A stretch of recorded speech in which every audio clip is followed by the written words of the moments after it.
مشروعات العاصمة الإدارية الجديدة فيما يخص القطاع التجاري والإداري وصلت لغاية 432 مشروع في العاصمة الإدارية الجديدة، معروض فيهم محلات تجارية وعيادات طبية ومكاتب إدارية وإسكان فندقي.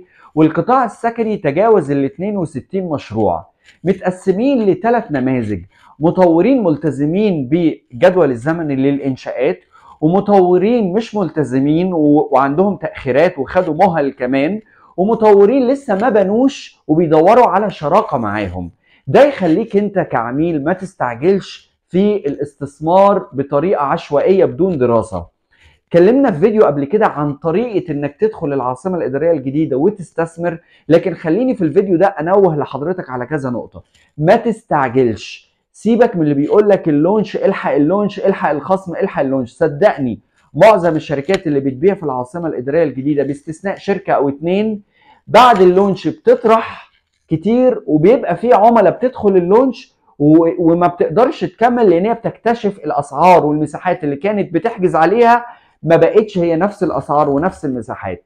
فتمهل وما تستعجلش خالص. المشاريع كتيرة، بس اعمل كومباريزون او لازم تتواصل مع حد، مع استشاري او حضرتك اكتب المشاريع دي كلها. وفي معايير انا كنت قلتها في كذا فيديو ازاي تدخل وتقارن ما بين المشاريع لغاية ما توصل لأحسن استثمار بالبادجت اللي موجود معاك. انا في الفيديو ده هقترح على حضرتك بعض النماذج البسيطة، وبعديها لو حضرتك حابب تستثمر في العاصمة الإدارية الجديدة تقدر تتواصل معايا على أرقامي على الواتساب.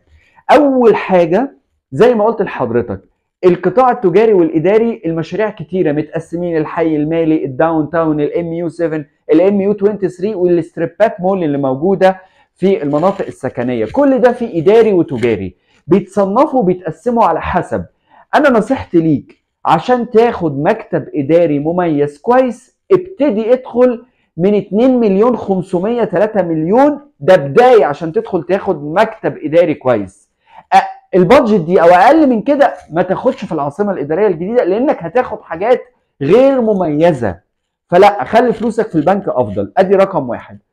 رقم اتنين، الجزء الخاص بالقطاع التجاري. القطاع التجاري في العاصمة الإدارية الجديدة عشان برضو تاخد حاجة مميزة، لأن في أكثر تميزا أو في الإكسلنت بلس، إكسلنت، فيري برايم، برايم، فيري جود، جود، نورمال. ما تنزلش عن البرايم. فحضرتك عشان تاخد حاجة برايم أو أعلى من البرايم في القطاع التجاري دلوقتي لسنة 2023 بتستارت من 4.5 5 مليون وانت طالع عشان تاخد حاجة في القطاع التجاري مميزة في المولات اللي انا رتبت المعايير بناء على ايه تاخد في المكان ده او المكان ده، والمقارنة ما بين المناطق، والمقارنة ما بين المباني وبعضها، والمقارنة ما بين المحلات جوه المبنى الواحد. فده القطاع التجاري. والقطاع الاداري بنصحك من 2.5، يعني فلتات لو لقيت حاجة ب 2 مليون، من 2.5 وانت طالع. النصيحة الرابعة، بلاش تاخد حاجة كاش إلا لو الخصم لقيتها، وده نادرا، 40 45 فيما فوق. خدك، بس أنا بنصحك في العاصمة الإدارية الجديدة لا، ادفع 10% مقدم وأطول فترة سداد، لأنك اعمل حسابك إنك ممكن تعمل ريسيل وخلي الأقساط متساوية، لأنك ممكن تضطر إن أنت تبيع وحدتك في أي وقت من الأوقات، ولازم تجيبها وحدة مميزة. لازم الوحدة سواء سكنية، إدارية، تجارية، طبية، فندقية تبقى وحدة مميزة، مش بس سعرها كويس، مش بس طريقة السداد طريقة مناسبة وكويسة. الوحدة لازم تبقى وحدة مميزة ودي ليها معايير.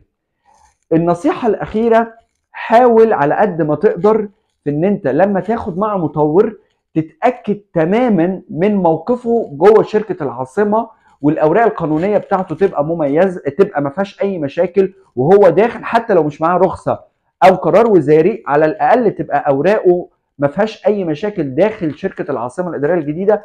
والناس اللي بره مصر، عشان اوفر على حضراتكم، بيبقى في ناس في مصر شغلتهم ان هم يوفوكوا باخر التطورات اللي موجوده ويسالوا عن الورق ده ويعملوا زي ما بيتقال عليهم بروكر او بروكرز، او بيبقى استشاري عقاري.